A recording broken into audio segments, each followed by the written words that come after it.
Olá, bem-vindos a mais um estudo bíblico da Connect Baptist Church. Para você que está aí na sua casa ouvindo agora esse áudio ou vendo esse vídeo, né? Talvez você esteja com o nosso podcast ou assistindo o vídeo via YouTube ou Facebook. Seja bem-vindo em nome do Senhor Jesus Cristo, em nome da Connect Baptist Church. Hoje é domingo, dia 19 de abril de 2020. O mundo ainda vive os questionamentos da pandemia causada pelo Covid-19 e a gente segue fazendo os nossos cultos online para evitar que as pessoas tenham contato e causem a transmissão do vírus de um para o outro. O grande desafio com esse vírus é que a incubação leva um período de 14 dias, mas desde que você contrair o vírus, você já pode estar compartilhando o vírus com outros. Então essa é a nossa dificuldade e a grande limitação e a grande pergunta que a ciência tenta responder, não é? Eu estou aqui agora e não sei se estou contaminado. Daqui 14 dias pode aparecerem os sintomas desse vírus, sintomas dessa gripe. Então a dificuldade está aí, ela não se apresenta rapidamente. O governo começa a falar já em retorno à vida normal a partir do dia 1º. Particularmente eu acho arriscado, né? Nós estamos nos Estados Unidos, em Massachusetts. Acho que está muito cedo para tudo voltar ao normal, acho que está muito cedo para reabrir escola e acho que está muito cedo para as igrejas reabrirem também. O presidente tem falado em dia 1º de maio, não é? Eu vejo com poucas expectativas, né? Com pouca positividade essa questão de já reabrir a igreja uma semana a partir de hoje, ou 2 semanas, muito cedo. Acho que o vírus precisa ainda ser melhor administrado, né? O risco de contaminação precisa diminuir. Mas nós vamos conversando e vamos decidindo como trabalhar, como fazer. Hoje eu quero pensar com você sobre 7 conselhos para tempos difíceis. 7 orientações de Paulo. A gente vai entender, na verdade, por que Paulo escreveu essa parte da carta de Tessalonicenses, né? Então você pode abrir aí sua Bíblia no livro de Tessalonicenses, 1 Tessalonicenses, capítulo 5. É um texto muito conhecido, vamos explorar um pouco aquilo que Paulo tem para dizer. 1 Tessalonicenses, capítulo 5, nós vamos ler a partir do versículo 15, né, e meditar um pouco nesse texto aí. Vamos ver o que o texto está nos dizendo então. Vede que ninguém dê a outrem mal por mal, mas segui sempre o bem, tanto uns para com os outros como para todos. Regozijai-vos sempre, ou alegrai-vos sempre. Orai sem cessar. Em tudo dai graças, porque essa é a vontade de Deus em Cristo Jesus para convosco. Não extingais o Espírito Santo, não desprezeis as profecias, os ensinamentos, a palavra de Deus. Examinai a tudo, retende o que é bom. Abstende-se de toda a aparência do mal, e algumas traduções vão dizer, abstende-se de toda forma do mal. Vamos orar. Pai Santo, neste dia nós queremos nos apresentar ao Senhor, suplicando que o Teu Espírito Santo, nosso Consolador, nosso guia, orientador, aquele que nos dá a revelação do texto, aquele que ensina a cada um de nós, possa então ministrar nas nossas vidas neste dia, revelando a Tua palavra, revelando a Tua verdade. A mensagem é uma, o texto é um, aí esse vídeo, essa pregação vai, ó Deus, para milhares de pessoas espalhadas pelo mundo. Então que o Teu Espírito Santo conduza todas as coisas, que os nossos sentidos agora estejam todos voltados para a Tua palavra, que nós possamos concentrar nela para aprendermos dela. Revela-te a nós, no nome do Senhor Jesus Cristo. Amém. Interessante alguns princípios dessa carta de Paulo aos Tessalonicenses, a história por detrás dela, que não está necessariamente registrada aqui. Paulo, Silas e Timóteo, eles passaram por Tessalônica por um breve período de tempo, porque eles foram expulsos da cidade. Eles tiveram que literalmente sair da cidade corridos, né?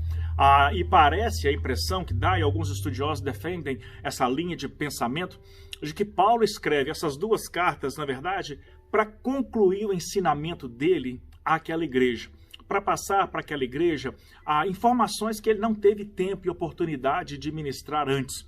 Então Paulo escreve essa carta, possivelmente pouco tempo de ter passado por ali, e o fato é que a igreja foi plantada. A igreja foi plantada ali. E a igreja sofria grandes perseguições. A igreja era perseguida pelos rebeldes da cidade, as pessoas que não queriam aceitar o novo caminho.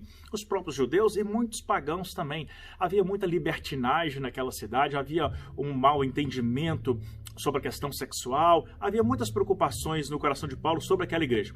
E a igreja que pregava a verdade, então, era uma igreja perseguida. Então, Paulo escreve essa carta àquela igreja para encorajá-la, para fortalecê-la em tempos de perseguições, em tempos de dificuldades. Achei propício ao texto para hoje, tendo em vista que nós vivemos um grande tempo de incerteza. Nós vivemos um grande tempo de questionamentos, né? Que nem ninguém sabe o que vai ser amanhã. Isso é muito bom, porque nos faz lembrar de que nós não temos o domínio da nossa vida, nós não temos o controle da nossa vida, nós não temos domínio de nada. A sensação que o ser humano tem é que ele tem o domínio de todas as coisas, mas não tem. Nós não temos como controlar, nós achamos, temos a falsa expectativa, ilusão de que controlamos a nossa vida. Um vírus que surgiu na China, poderia ter surgido em qualquer lugar do mundo, parou o mundo, entrou em todo o mundo, chocou todo mundo. O que nós podemos dizer do amanhã? Que o amanhã a Deus pertence. Nós não sabemos nada. Se nós não sabemos nada sobre a nossa vida, se nós não podemos dizer como será a nossa semana, ou por quanto tempo nós vamos viver, ou se outro vírus virá depois desse, que controle nós temos? Que opções nós temos? A opção que nós temos é nos rendermos ao Senhor Jesus Cristo. Jesus Cristo morreu para salvar a humanidade, para salvar aqueles que querem serem salvos, para salvar aqueles que querem um compromisso com Ele, para salvar aqueles que querem obedecer a sua palavra. Não vai salvar todo mundo. Morreu por todo mundo, mas só vai salvar aqueles que quiserem um compromisso com Ele, quiserem submeter-se à sua vontade e se render a eles. Deus tem o controle de todas as coisas, nós não temos. Entregue o seu caminho ao Senhor, entregue a sua vida ao Senhor. Deixa Deus escrever uma nova história para você. Esse povo de Tessalônica permitiu que Deus escrevesse para eles uma nova história. Os pontos que nós vamos tratar hoje, embora nos tragam um certo conforto, um certo consolo, porque revela-nos um modo de relacionar com Deus, ele faz parte de um conjunto de palavras que Paulo dirigiu àquela igreja, e essa parte é determinada a parte ética do texto, da ética cristã. E Paulo vai falando ali algumas práticas que nós devemos ter e trazer para as nossas vidas. O versículo 16 vai nos dizer: regozijai-vos sempre, alegrai-vos sempre. Como parte da ética cristã, Paulo nos orienta a ter alegria em todas as coisas. A nossa alegria, ela não pode depender das circunstâncias à nossa volta. A nossa alegria não pode depender de que as circunstâncias à nossa volta estejam favoráveis, porque nem todos os dias teremos ventos favoráveis. Nós todos enfrentaremos, como estamos enfrentando agora, lutas e vendavais e dificuldades. Então a nossa alegria não pode depender disso. É interessante que a palavra regozijai-vos, ela aparece no Novo Testamento 74 vezes. 29 vezes nos escritos de Paulo e 9 vezes só no livro de Filipenses. É uma palavra de ânimo. Mantenha o ânimo, mantenha uma alegria, mantenha a disposição, mantenha-se de pé diante das adversidades da vida. A alegria do Espírito Santo, ela deriva do bem-estar da alma, ela vem do bem-estar de todo o nosso ser, né? Da nossa maturidade espiritual. E o bem-estar espiritual e o bem-estar da alma derivam de obediência a Deus. Derivam da obediência a Deus, derivam do fato de que nós seguimos o modelo de Deus. Deus tem um padrão, o mundo tem outro padrão, mas Deus criou o seu padrão. E o padrão de Deus, ele nos ensina como viver para manter essa alegria. Uma alegria que independe das circunstâncias. Uma alegria que tem mais a ver com a nossa alma e o nosso relacionamento com Deus. Que começa pela obediência à palavra de Deus. É necessário obedecer. Então, o primeiro ponto dessas 7 observações, 7 conselhos ou orientações que Paulo nos dá, fala que nós devemos manter a alegria, regozijai-vos sempre. Se a gente olhar à nossa volta, mesmo diante dessa preocupação e certeza, o vírus vai passar, eu vou me contrair, eu vou ter um problema sério, não vou me afetar, ou como vai ficar a economia do país, a economia do mundo, depois que essa crise passar. mais de 22 milhões de americanos aplicaram para o seguro-desemprego. A gente vê que os países não têm estrutura para aguentar tudo isso por muito tempo. Talvez por isso o presidente já queira reabrir o país, não é mesmo? Então, a gente precisa, dentro dessas circunstâncias difíceis, olhar para aquilo de bom. Olhe para a sua vida, né? Olhe para aquilo que você tem. Há sempre coisas boas em nós. Há presentes de Deus para nós todos os dias. Então o apóstolo nos exalta a alegrarmos-nos sempre, ter alegria, regozijar, ter uma posição, um estilo de vida alegre, de positividade, de acreditar que Deus pode, de fé sobretudo. Fuja da negatividade, acredite que é possível. Paulo disse, eu vivi tudo. Sei ter fartura e sei passar dificuldades. Posso todas as coisas naquele que me fortalece. Essa é a palavra de Deus para nós. Nós podemos suportar todas as coisas em Deus, que nos fortalece. Há uma batalha muito grande. O maior presente que Deus nos deu foi a salvação das nossas vidas. Não há condenação sobre nós, no sentido de que a nossa alma não será condenada ao inferno. A alma daqueles que se renderam ao Senhor. Então nós temos essa certeza de que não importa as lutas de agora, tempos melhores virão pela presença do Senhor, tanto aqui na terra, quanto na promessa que Ele nos fez no céu. Então, alegre-se sempre, não importa as dificuldades, não olhe para o problema, olhe para Deus. Não diga para Deus que você tem um grande problema, diga para o problema que você tem um grande Deus. Estou repetindo a frase, não é minha, mas ela faz muito sentido. A próxima orientação do autor dessa carta, Paulo, é que nós devemos orar sem cessar. E aqui reside um dos princípios da vida cristã, uma das essências da vida cristã. Orar sem cessar. A oração vai nos levar a criar uma conexão de intimidade com Deus. Nós temos trabalhado esse ano sobre o tema criar intimidade com Deus, porque nós precisamos estar mais próximos de Deus. Só próximos dele, nós vamos poder alegrarmos-nos sempre, regozijar sempre, porque Ele que nos dá essa paz abundante, essa paz que o mundo não consegue explicar. Foi isso que Jesus deu. Devemos então criar o hábito da oração, orar sem cessar, orar constantemente, orar em todo o tempo, orar em todas as circunstâncias. É fácil orar quando nós estamos passando dificuldades. Todo mundo ora. Até quem nunca foi à igreja, até quem não gosta de Deus ora. Pede ajuda, pede socorro, mas nós devemos orar em todo o tempo. Precisamos desenvolver o hábito da oração. Orar em todo lugar, orar a toda hora, orar por nós mesmos e principalmente orar pelos outros. Orar pelo outro, pela vida do outro, pela dificuldade que o outro está enfrentando, é também amar o outro, que é o segundo maior mandamento. Amai-vos uns aos outros. Ninguém é mais presente na nossa vida do que Deus. Deus habita em nós. Então Ele vai aonde eu vou, Ele sabe tudo que eu sei, Ele vê tudo que eu vejo, vive aquilo que eu vivo. Então Deus me conhece. Eu preciso gastar tempo com Deus, tempo na presença de Deus. Precisamos formar o hábito da oração para ir transformando o nosso pensamento em ações que refletem a vontade de Deus. Não dá para orar de vez em quando. Não dá para conversar com Deus de vez em quando. Nós precisamos de orar mais. Eu tenho absoluta certeza que tem espaço na sua vida para mais oração. Todos nós temos espaço na vida para mais oração. E a oração é o que vai nos trazer o consolo e o conforto que nós precisamos em tempos de paz e em tempos de guerra.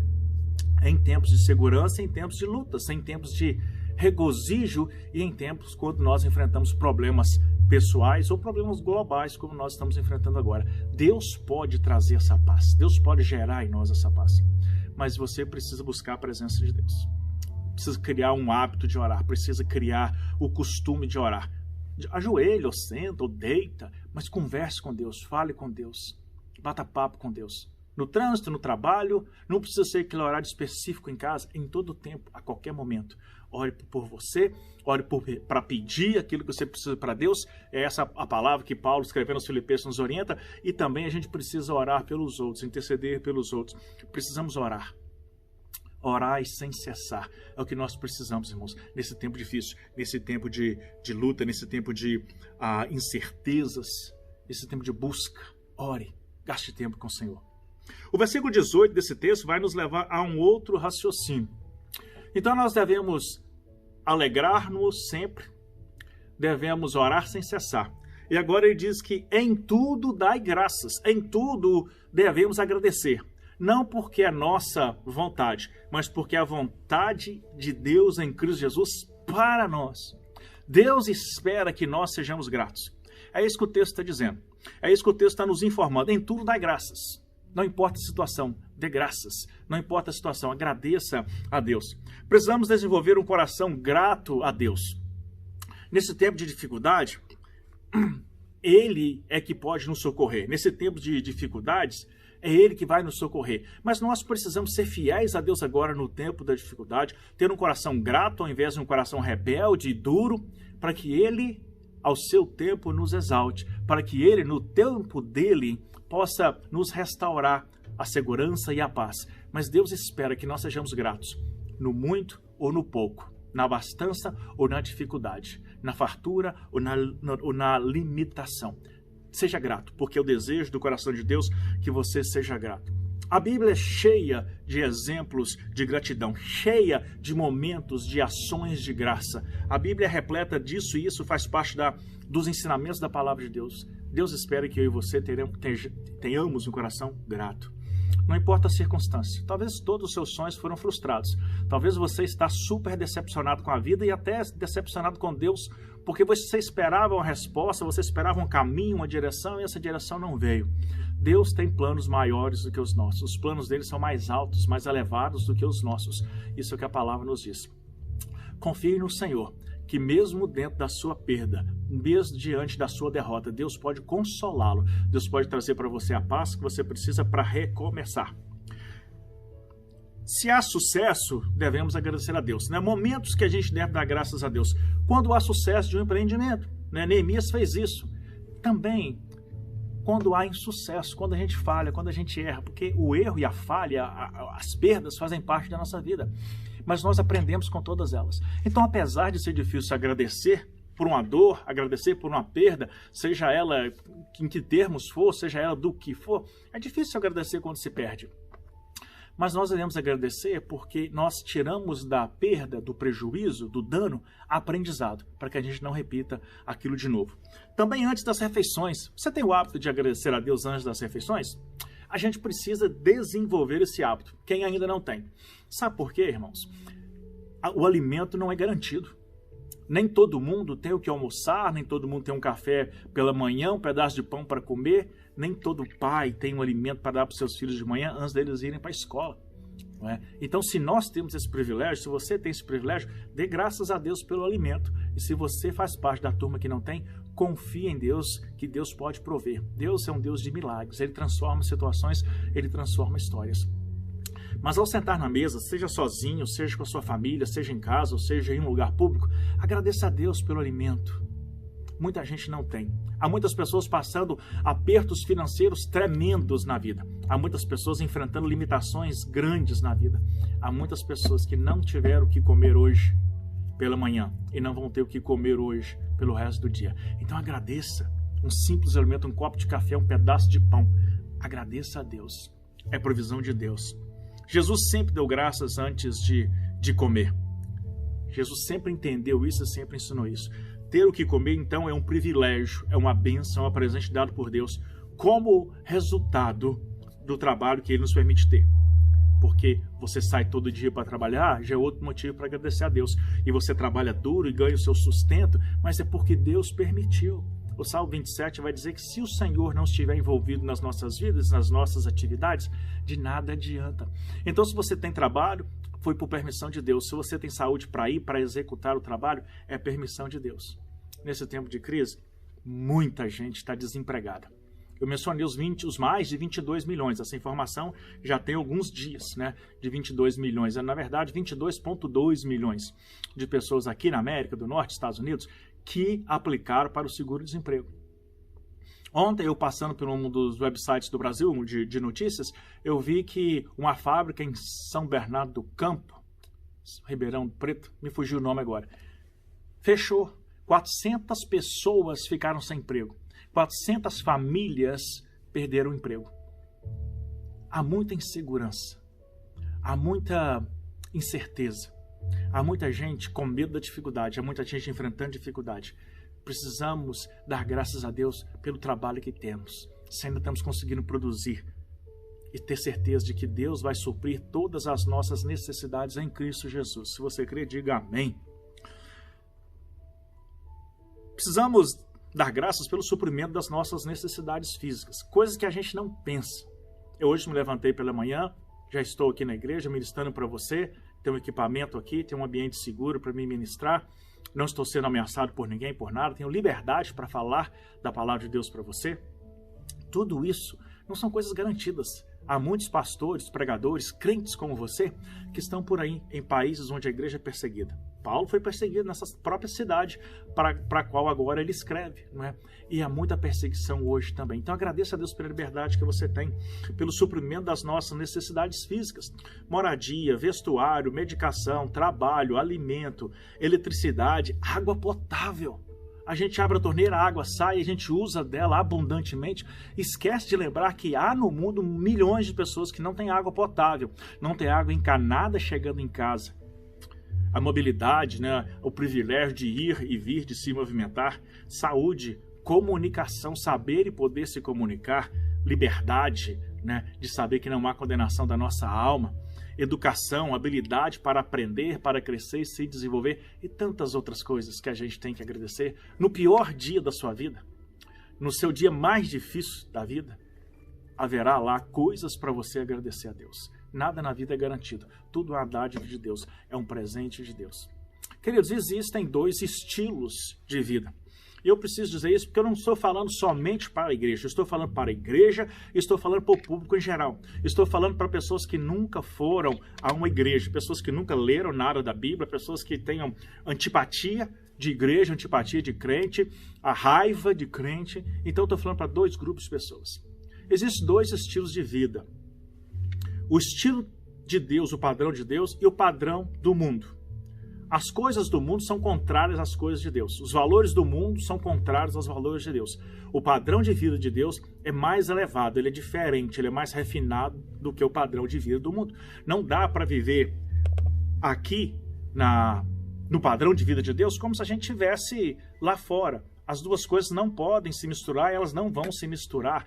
Deus espera que nós vivamos para Ele. Aqueles que querem servir a Deus precisam viver para Deus. Então você precisa aceitar o Senhor Jesus Cristo e o estilo de vida do Senhor Jesus Cristo. Pouco adiante eu vou falar dessa questão de que muita gente tem gostado das igrejas, gostado do ambiente da igreja, das pessoas da igreja, dos cantores famosos, pastores, pregadores famosos, né? Tem muita gente, a fama entrou na igreja, isso atrai muita coisa, a música da igreja é tocada em canais, em programas do mundo lá fora, não é? Houve uma mistura, né? Mas isso é um perigo. Isso não é suficiente, tá? Se você tá aí fora e acha que dar glória a Deus de vez em quando, ouvir uma música evangélica de vez em quando é salvação, não é. E se você acha também, vou falar nisso de novo já já, mas se você acha também que você vive uma vida sem compromisso com Deus e que basta você dobrar o seu joelho e clamar e Deus vai te atender, é um engodo, você está se enganando. Deus só tem compromisso com quem tem compromisso com Ele. E Deus só vai abençoar aqueles que vivem de acordo com o padrão que Ele determinou. Isso é bíblico. Você precisa conhecer a palavra de Deus. Paulo diz aqui nesse texto que nós devemos dar graças em tudo. Em Efésios 5:20, ele diz que nós devemos dar graça por tudo. Então, em tudo e por tudo, nós devemos ser gratos a Deus e agradecer a Deus. Agradecer por ter mais um dia de vida, agradecer porque hoje é um dia de sol e agradecer também porque ontem foi um dia de chuva, um dia até de neve para nós aqui. Então, a gente deve dar graças em tudo. O prazer de respirar, irmãos, é uma dádiva de Deus, é um presente de Deus. Dê graças porque você é capaz de se locomover. Se você percebe, a orientação de Paulo, ela é progressiva. Ela é progressiva. Ele começou a falar que a gente deve se alegrar em tudo, depois ele falou que nós devemos orar em tudo, ele falou agora que nós devemos dar graça em tudo e por tudo, e ele continua nesse processo progressivo para que a gente chegue a uma nova mentalidade. Agora ele diz, não extingais o Espírito Santo. Extinguir é apagar o Espírito Santo, é eliminar o Espírito Santo em nós. Todos aqueles que aceitaram o Senhor Jesus Cristo têm o Espírito Santo nele. E se nós não tivéssemos o Espírito Santo, nossa vida seria completamente um desvario, uma loucura. Nós não conseguiríamos estar na presença de Deus. É só o Espírito Santo que nos mantém assim. Todas as nossas vitórias dependem do Espírito Santo. Ele é o Consolador, Ele é o instrutor, o mentor, o ajudador, Ele é que nos revela as verdades bíblicas. Tudo vem do Espírito Santo e é pelo Espírito Santo. Então nós precisamos cuidar da presença do Espírito Santo em nós, nós precisamos zelar pela presença do Espírito Santo em nós e nós precisamos viver cultivando este relacionamento com Ele. A gente vai aprender que o Espírito Santo ele pode se entristecer. E aqui fala que ele pode ser apagado. E a gente deve lutar para não apagar o Espírito Santo. A vinda e atuação do Espírito Santo é frequentemente comparada simbolicamente ao fogo. São vários textos, Mateus 3:11, Lucas 3:16, Atos 2:3 e 2 Timóteo 1:6, a gente vai ver essas manifestações do Espírito Santo.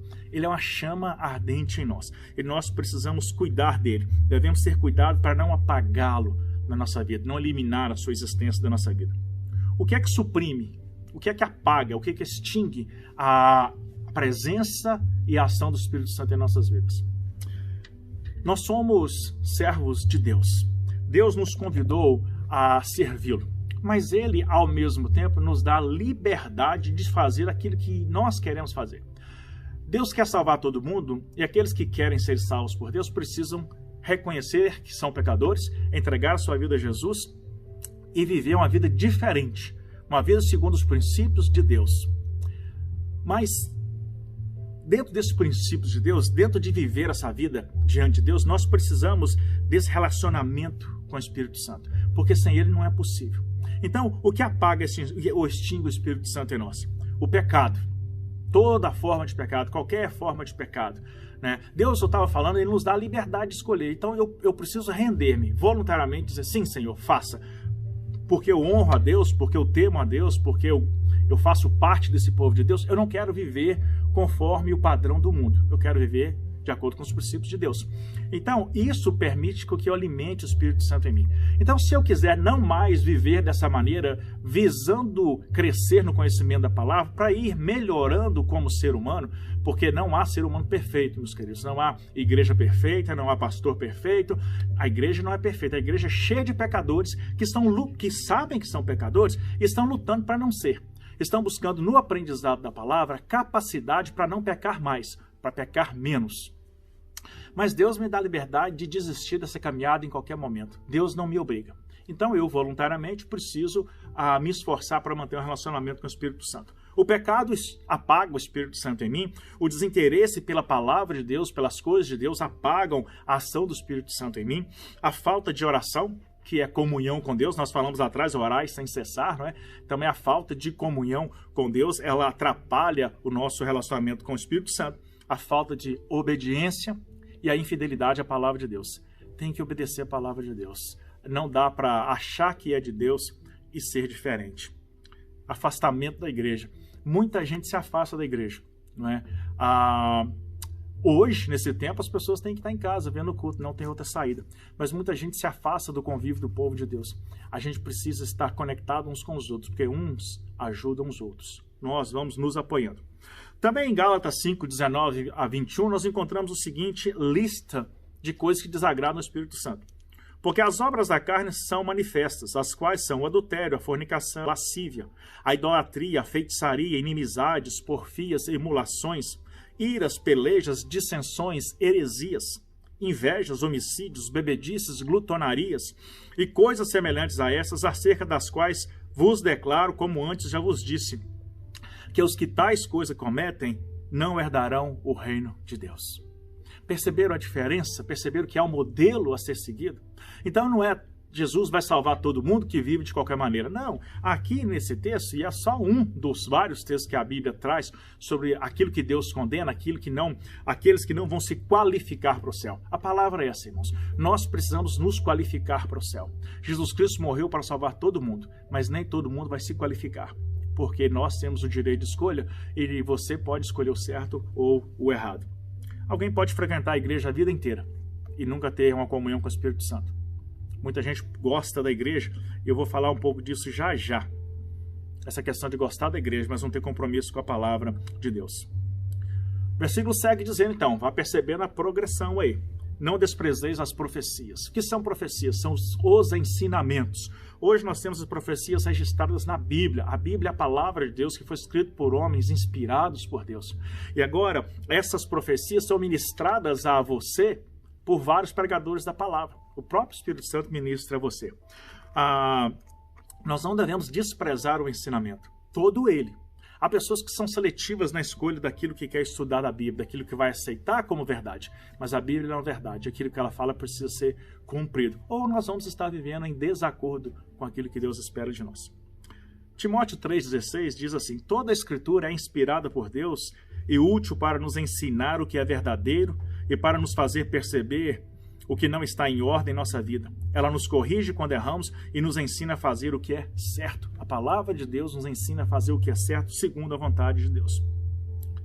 Todo o mandamento de Deus deve ser cumprido. Não há exceção, nenhum pode ser quebrado.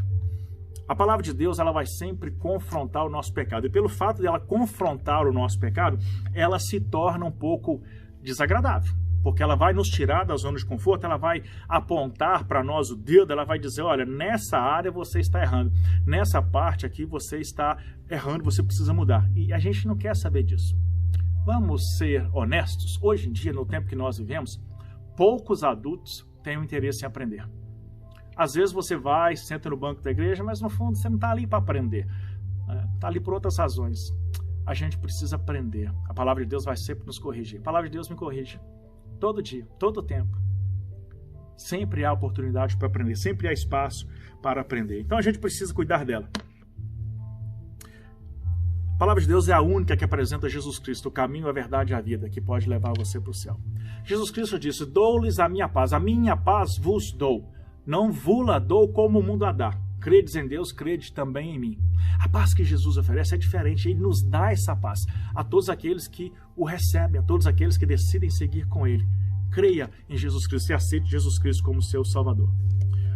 Então ele manda que nós devemos aprender, não desprezar as profecias, mas agora, continuando no seu caminho de progressão, ele disse, examinai a tudo, retende o que é bom. Nós precisamos ouvir tudo. E hoje há uma enxurrada de informação aí. Você liga a internet, você está vendo um vídeo aí agora na internet. Então é uma enxurrada de informação. Aqui na igreja, eu falo com as pessoas para ouvirem o sermão com a Bíblia aberta.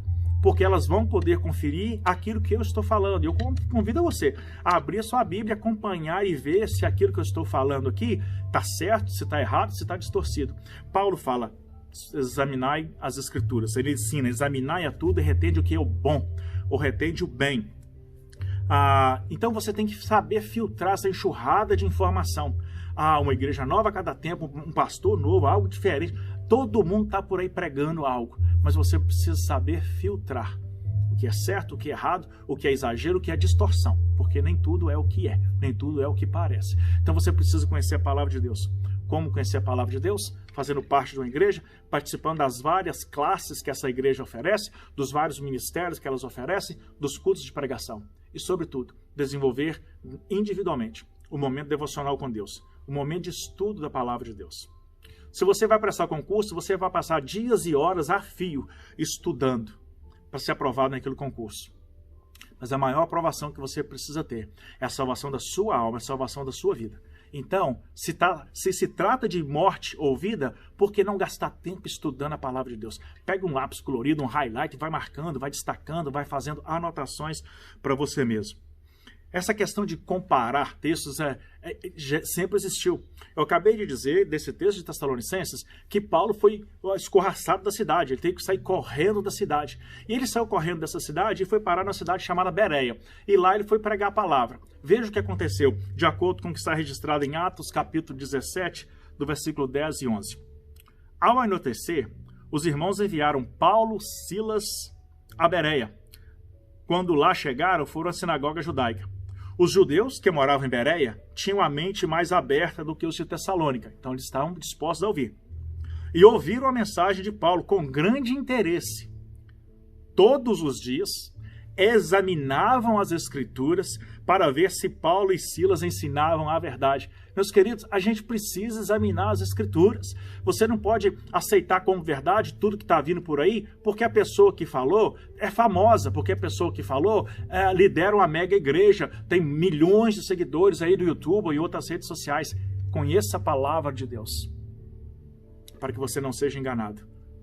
Os irmãos de Bereia, a igreja de Bereia, ouviram a pregação e chegavam em casa e estudavam a palavra para conferir se aquilo que Paulo dizia era verdade.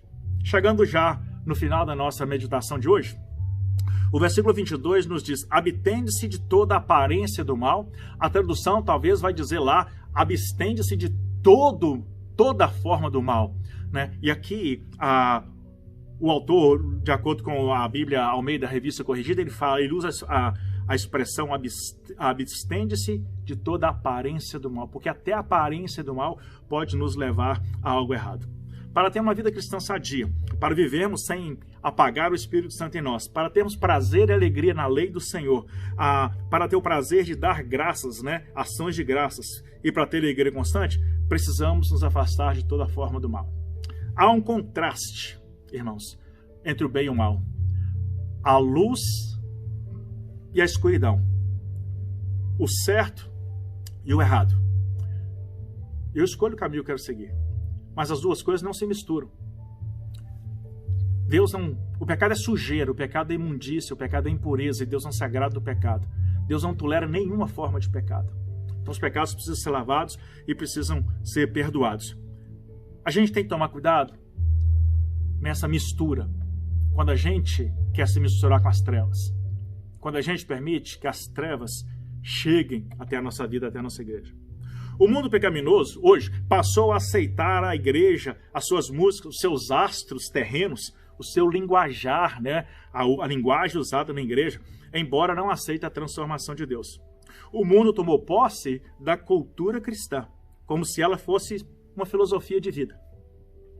A gente tem percebido aí fora pessoas que não leem a Bíblia, pessoas que não têm um compromisso com Deus, nunca renderam as suas vidas a Deus, dão glória a Deus, justificam as suas vitórias a Deus, justificam as suas derrotas também a Deus, falam, Deus quis assim, quando na verdade Deus não tem nada a ver com essas pessoas, Deus não tem pacto com essas pessoas, Deus só tem pacto, Deus só tem acordo com aqueles que assumem um compromisso com Jesus Cristo. Sabe como tudo começou? Havia muita gente no mundo. Deus olhou para o mundo todo. E Deus viu Abraão e falou, sabe uma coisa, eu vou separar Abraão para ser o meu povo. O resto, não. Abraão vai ser o meu povo. Abraão, eu farei de você uma grande nação. A história do povo judeu começou assim. Abraão e a sua descendência eram o povo de Deus. Abraão e a sua descendência são o Israel, o povo de Israel hoje, que vieram das 12 tribos. Esse é o povo que Deus separou. Até no Velho Testamento, só esse povo seria salvo.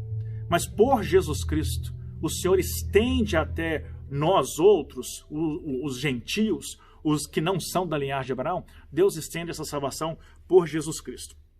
Então, a gente precisa entender que Deus não vai salvar todo mundo. Então não é porque alguém está lá fora, dando glória a Deus, apontando para Deus, mas vive uma vida desprezível diante de Deus, que Deus está abençoando.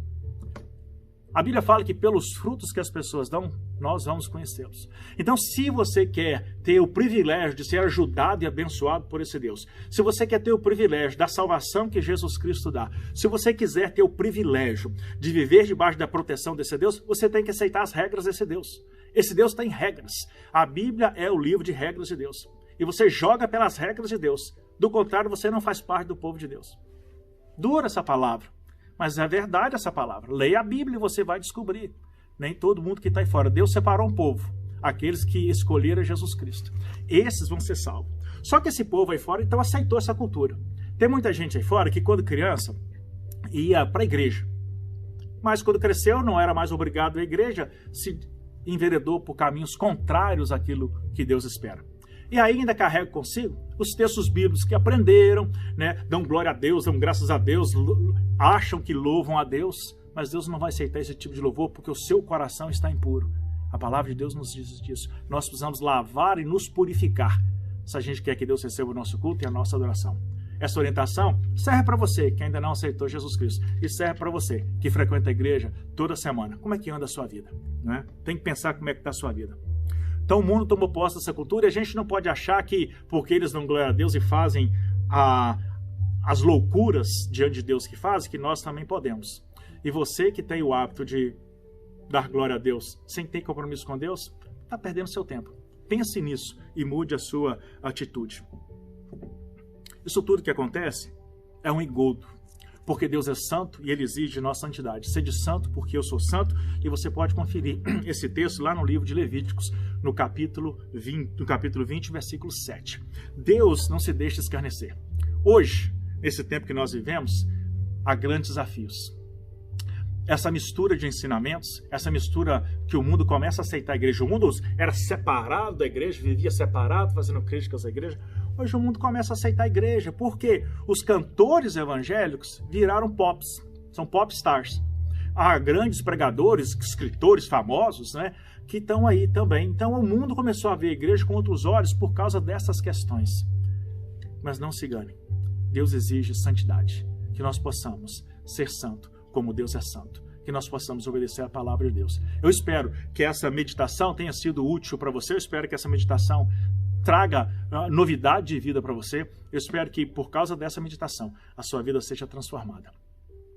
Se você não aceitou o Senhor Jesus Cristo, aceite hoje. É só dizer: Senhor Jesus, eu reconheço que sou um pecador, eu reconheço que eu preciso ser salvo, quero que o Senhor entre na minha vida e reescreva a minha história, quero ter um pacto contigo e viver de acordo com a tua vontade. Perdoa os meus pecados. Amém. Simples assim, você fala, Deus entra na sua vida, transforma a sua vida, você vai para uma igreja, vai aprender desse Deus e os ensinamentos que há na palavra de Deus vão transformar a sua vida.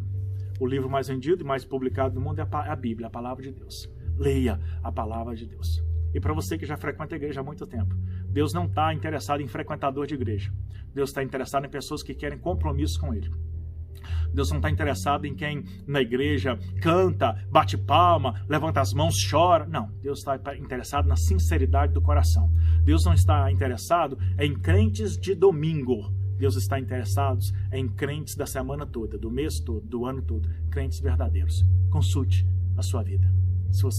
Se tem algo na sua vida que é reprovável diante de Deus, confesse, para que Deus possa te perdoar. E que Ele te abençoe e que Ele te guarde. Vamos orar mais uma vez? Pai Santo, obrigado pela Tua palavra. Que Teu Espírito Santo complete nas nossas vidas, na vida de cada um que vai ouvir esse ensinamento. Que a palavra faça sentido, ó Deus.